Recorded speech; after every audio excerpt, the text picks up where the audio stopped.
শেখ হাসিনার কর্মকাণ্ডকে ঘৃণা করি বইলা খালেদা জিয়ার যে মন প্রাণ দিয়ে ভালোবাসি, বিষয়টা কিন্তু এমন না।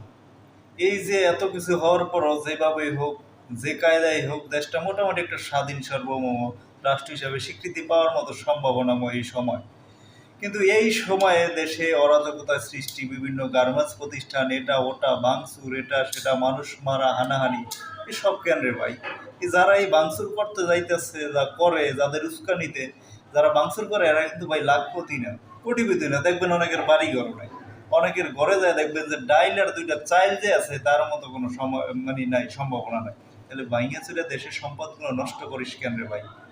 দেশের সম্পদ রক্ষা করতে শিখ, দেশটা যদি প্রকৃতি ভালোবাসো, আর ওই যে আকিস বিড়ি খাইয়া নেতার গুনগুন খাই, গুণগান গাইবা, এটা করবা, এটা করবা, উস্কানিতে কাজ করবা, জ্বালায় পোড়ায় সারকার করে দিবা, ভাই এটার নাম দেশপ্রেম না, এটার নাম দেশপ্রেম হইতে পারে না। দেশকে ভালোবাসো, দেশের মানুষকে ভালোবাসো।